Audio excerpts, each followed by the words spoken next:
दोस्तों, क्या आप दोबारा बिना किसी सहारे के आराम से चलना फिरना चाहते हैं, लेकिन आपके पैर और घुटने आपका पूरा साथ नहीं देते? क्या थोड़ी-सी दूरी या रोज़मर्रा की ज़रूरत की चीज़ लाने भर से ही आपका शरीर थकने लगता है? अब एक कदम भी आगे चलना मुश्किल हो गया है। सुबह नींद खुलते ही पैरों में दर्द, भारीपन, जकड़न का एहसास होता है। दिन की शुरुआत और सहजता के साथ होती है। इन्हीं दिक्कतों की वजह से आप अपने पोते-पोतियों के साथ खुलकर बैठने-उठने में, खेलने से भी अपने आप को रोकते हैं।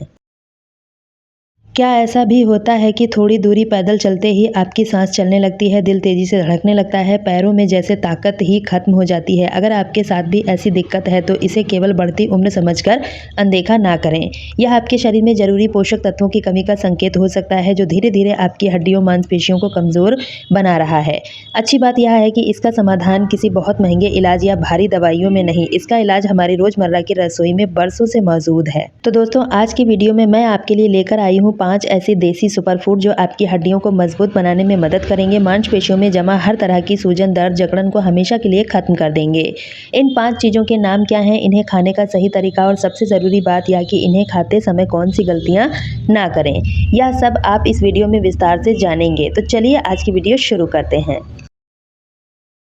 जब भी हड्डियों को मजबूत बनाने की बात होती है तो सबसे पहले हमारे मन में दूध का नाम आता है, लेकिन आपको यह जानकर आश्चर्य होगा कि तिल के छोटे-छोटे बीजों में दूध से कई ज़्यादा गुना कैल्शियम पाया जाता है। 100 ग्राम तिल में लगभग 1250 मिलीग्राम कैल्शियम मौजूद होता है, जबकि फुल क्रीम दूध में केवल 123 मिलीग्राम कैल्शियम ही होता है।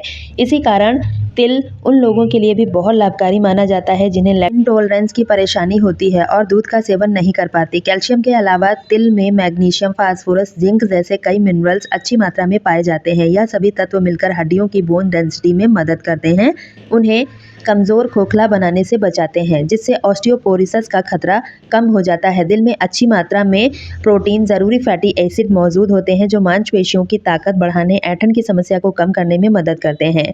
अब सवाल आता है कि तिल का सेवन किस तरह से किया जाए। रोज़ाना लगभग 15 से 20 ग्राम भुने हुए तिल आप खा सकते हैं। इन्हें अच्छी तरह चबाकर खाएं ताकि शरीर को पूरा पोषण मिल सके। तिल को सुबह नाश्ते के साथ ले सकते हैं, दोपहर के भोजन के साथ लगभग 1 घंटा बाद भी खा सकते हैं या फिर शाम के समय भी इसका सेवन किया जा सकता है। सर्दियों के मौसम में तिल और गुड़ के लड्डू बनाकर खाना ज़्यादा लाभदायक माना जाता है। तिल में आपको कैल्शियम, मैग्नीशियम मिलता है, गुड़ में आयरन होता है जिससे शरीर में खून की कमी दूर होती है। पूरे ठंड के मौसम में तिल का नियमित रूप से सेवन कीजिए। तिल की तासीर अल्कलाइन होती है जो शरीर में बढ़े हुए एसिड को कम करने में मदद करती है।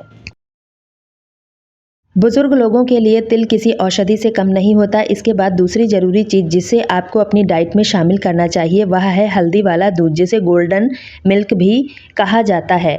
हल्दी की असली शक्ति इसके मुख्य तत्वों में होती है, जो एक बहुत शक्तिशाली एंटी इन्फ्लेमेटरी और एंटीऑक्सीडेंट गुणों से भरपूर होता है। उम्र बढ़ने के साथ शरीर में क्रॉनिक इन्फ्लेमेशन यानी पुरानी सूजन बढ़ने लगती है, जोड़ों के दर्द, गठिया, अर्थराइटिस और जकड़न का बड़ा कारण बन जाती है। करक्यूमिन सूजन पैदा करने वाले एंजाइम को रोकने का काम करता है। दूध में मौजूद कैल्शियम हड्डियों को मजबूती देता है। हल्दी का करक्यूमिन सूजन और दर्द से बचाता है। यह शरीर के लिए एक मजबूत सुरक्षा कवच बन जाता है। हल्दी वाला दूध तैयार करने के लिए रात के समय एक छोटा गिलास दूध में आधी छोटी चम्मच यानी लगभग 3 से 4 ग्राम हल्दी पाउडर मिलाएं। चाहें तो कच्ची हल्दी का इस्तेमाल भी किया जा सकता है।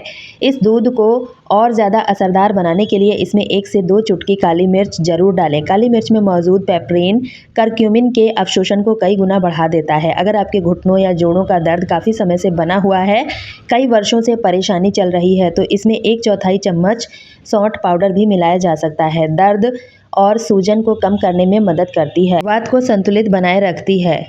इस दूध को रात में सोने से पहले पीना सबसे लाभदायक माना जाता है, लेकिन जिन लोगों को लो ब्लड प्रेशर की समस्या है उन्हें हल्दी वाला दूध का सेवन सावधानी के साथ करना चाहिए, क्योंकि हल्दी बीपी को और कम कर देती है। जिन लोगों को गाल ब्लैडर या पित्ताशय से जुड़ी परेशानी होती है उन्हें भी हल्दी से परहेज करना चाहिए, क्योंकि यह पित्त के उत्पादन को बढ़ाने का काम करती है। तीसरी चीज़ जिसे आप रोज़ाना अपनी डाइट में ज़रूर शामिल करें वह है अंकुरित चना, अंकुरित मूंग, जिन्हें आम बोलचाल की भाषा में स्प्राउट कहा जाता है। पुराने समय से यह कहा जाता है कि अंकुरित चना खाने से शरीर में घोड़े जैसी ताकत आ जाती है और शरीर की कमजोरी धीरे धीरे कम होने लगती है।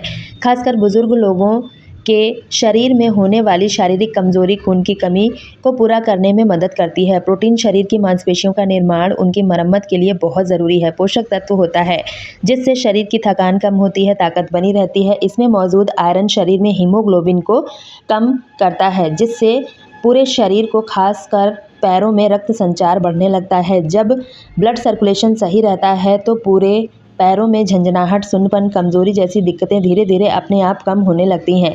इसी वजह से भीगे हुए चने, मूंग को अंकुरित करके खाना फायदेमंद माना जाता है। इन्हें स्प्राउट करना बहुत आसान है। इससे उनके फायदे कई गुना बढ़ जाते हैं। अब सवाल आता है कि इन्हें तैयार कैसे करना है और किस तरीके से खाना है जिससे कि ज़्यादा लाभकारी होता है। अंकुरित मूंग, अंकुरित चने में बारीक कटा हुआ प्याज, टमाटर, थोड़ा सा नींबू का रस, थोड़ा काला नमक, काली मिर्च का पाउडर मिलाकर एक साधारण और पौष्टिक सलाद तैयार कर लें।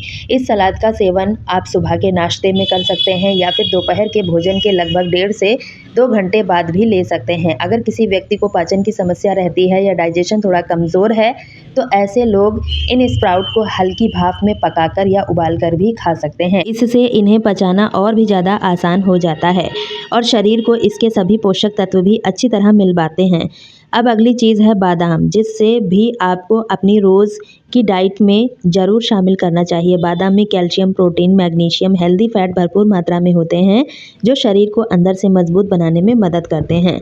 कैल्शियम और मैग्नीशियम मिलकर हड्डियों को मजबूत बनाते हैं, मांसपेशियों के सही संकुचन में सहायता करते हैं, जिससे पैरों में होने वाली ऐंठन की समस्या काफ़ी हद तक कम हो जाती है। बादाम में मौजूद प्रोटीन, हेल्दी फैट शरीर को लंबे समय तक ऊर्जा देते हैं, जिससे दिन भर थकान, कमजोरी महसूस नहीं होती। रोजाना लगभग 5 से 6 भीगे हुए बादाम ज़रूर खाएं। अगर कोई बुजुर्ग व्यक्ति बादाम को ठीक तरह से चबा नहीं पाता तो बादाम का पेस्ट बनाकर 1 गिलास दूध में मिलाकर पी सकते हैं, जो शरीर के लिए एक बेहतरीन टॉनिक की तरह काम करता है। इसके बाद जो चीज़ आपको अपनी डाइट में शामिल करनी है वह है मेथी दाना। सर्दियों के मौसम में आप मेथी का लड्डू बनाकर खा सकते हैं, मेथी के स्प्राउट ले सकते हैं या फिर भीगी हुई मेथी का सेवन भी कर सकते हैं। रात में सोने से पहले 1 गिलास पानी में 1 चम्मच मेथी दाना भिगोकर रख दें। सुबह उठते ही सबसे पहले मेथी का पानी पी लें। बचे हुए मेथी दानों को अच्छी तरह चबाकर खा लें। इससे जोड़ों और मांसपेशियों को लाभ मिलेगा। आपका डाइजेशन, पाचन तंत्र भी मजबूत रहेगा। सावधानी की बात करें तो मेथी दाना ब्लड शुगर, ब्लड प्रेशर दोनों को कम करने का काम करता है। इसलिए जो लोग पहले से बीपी, शुगर की दवाइयाँ ले रहे हैं उन्हें मेथी का सेवन सावधानी के साथ करना चाहिए। गर्भवती महिलाओं को भी मेथी दाने से परहेज करना चाहिए, क्योंकि इसकी तासीर गर्म मानी जाती है। इन मुख्य 5 चीज़ों के अलावा बुजुर्ग लोगों को अपनी डाइट में कुछ और चीज़ भी ज़रूर शामिल करनी चाहिए। इसमें सबसे पहले आता है केला, किशमिश का कॉम्बिनेशन। केले में पोटेशियम और मैग्नीशियम होता है, जो मांसपेशियों को ऐंठन से राहत देता है, जबकि किशमिश में आयरन होता है, जो शरीर की कमजोरी को दूर करने में मदद करता है। रात के समय लगभग 15 से 20 दाने किशमिश पानी में भिगोकर रख दें। सुबह नाश्ते में भीगे हुए किशमिश के साथ 1 केला और अच्छी तरह चबाकर खाएं। अगर सुबह समय ना मिल पाए तो दोपहर के भोजन के लगभग 1 से 1.5 घंटे बाद भी केला और किशमिश का सेवन एक साथ किया जा सकता है। इसके बाद अगली चीज़ है चुकंदर, जिसे अपनी डाइट में शामिल करना लाभदायक माना जाता है। चुकंदर में नाइट्रिक ऑक्साइड के उत्पादन को बढ़ाता है, जिससे रक्त वाहिनियाँ फैलती हैं, ब्लड सर्कुलेशन बेहतर होता है, पैरों की कमजोरी, भारीपन, झंझनाहट की समस्या में राहत मिलती है। तीसरी चीज़ है अखरोट। इसमें ओमेगा 3 फैटी एसिड भरपूर मात्रा में होते हैं, जो जोड़ों के सूजन को कम करने, चिकनाहट यानी लुब्रिकेशन को बनाए रखने में मदद करता है। इसके अलावा देसी घी या फिर नारियल का तेल रोजाना सीमित मात्रा में जरूर लेना चाहिए। यह जोड़ों को अंदर से चिकना, मजबूत बनाए रखने में मदद करता है। इतनी सारी चीज़ों को देखकर कंफ्यूज होने की ज़रूरत नहीं। इन सभी चीज़ों को रोजाना एक साथ लेना जरूरी नहीं। आप एक साधारण सी लिस्ट बना लें, उन्हें बारी बारी से अपनी डाइट में शामिल करते रहें। यह सभी चीज़ आपके जोड़ों, मांसपेशियों, पैरों, पूरे शरीर को अंदर से मजबूत, एक्टिव बनाए रखने में सहायक साबित होती हैं। अब मैं आपको उन चीज़ों के बारे में बताऊंगी जिन्हें आपको या तो पूरी तरह से अवॉइड करना है या फिर उनका इस्तेमाल बहुत कम कर देना है। इसमें सबसे पहली चीज़ है तला हुआ भोजन, जंक फूड। इन चीज़ों का सेवन जितना कम करेंगे उतना ही आपके जोड़, मांसपेशियों के लिए अच्छा रहेगा। खाद्य पदार्थों में ऐसे तेल, ट्रांस फैट पाए जाते हैं जो शरीर को अंदर से सूजन बढ़ाने का काम करते हैं, पुराने दर्द को बढ़ाने का काम करते हैं। इसके अलावा सफ़ेद चीनी, पैकेट का जूस का सेवन पूरी तरह से बंद कर दें। यह चीज़ शरीर में बहुत तेज़ी से इन्फ्लेमेशन यानी सूजन को बढ़ाने लगते हैं, जोड़ों मांसपेशियों के दर्द को और ज़्यादा बढ़ा सकते हैं। इसी प्रकार ज़्यादा नमक का सेवन करने से भी हमें बचना चाहिए। ज़्यादा नमक शरीर में पानी को रोकता है, इससे शरीर में सूजन, पैरों में भारीपन, थकावट महसूस होने लगती है। आप रेड मीट यानी लाल मांस, प्रोसेस्ड मीट खाते हैं तो इसे भी धीरे धीरे अपनी डाइट से हटाना शुरू कर दें। इन खाद्य पदार्थों में ऐसे तत्व पाए जाते हैं जो जोड़ों की सूजन को बढ़ाते हैं, इन्फ्लेमेशन को लंबे समय तक बनाए रखते हैं। अगर आप रेड मीट का सेवन करते हैं तो आज से ही छोड़ दें। अब यह अच्छी तरह समझ चुके हैं कि आपका क्या खाना और किन चीज़ों से दूरी बनाकर रखना चाहिए। लेकिन इसके साथ ही एक बहुत ज़रूरी बात और भी है जिसे आप ध्यान नहीं देते। शरीर में असली और टिकाऊ ताकत तब आती है जब सही पोषण, शारीरिक गतिविधियाँ यानी न्यूट्रिशन और फिजिकल एक्टिविटी दोनों एक साथ चलती हैं।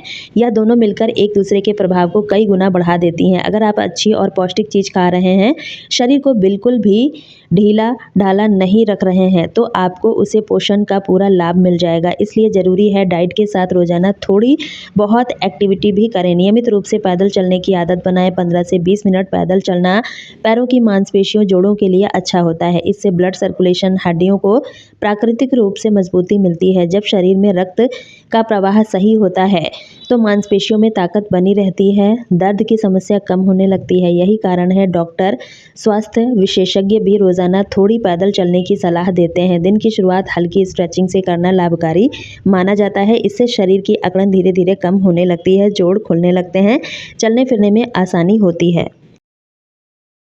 सुबह उठने के बाद 2 से 3 मिनट हाथ, पैर, कमर की हल्की स्ट्रेचिंग ज़रूर करें। इससे शरीर पूरे दिन फुर्तीला बना रहता है। तो दोस्तों, आज की वीडियो में बस इतना ही। वीडियो कहाँ से देख रहे हैं कमेंट में ज़रूर बताएं और वीडियो देखने के लिए चैनल को सब्सक्राइब कर लें। अंत तक बने रहने के लिए आप सभी का धन्यवाद।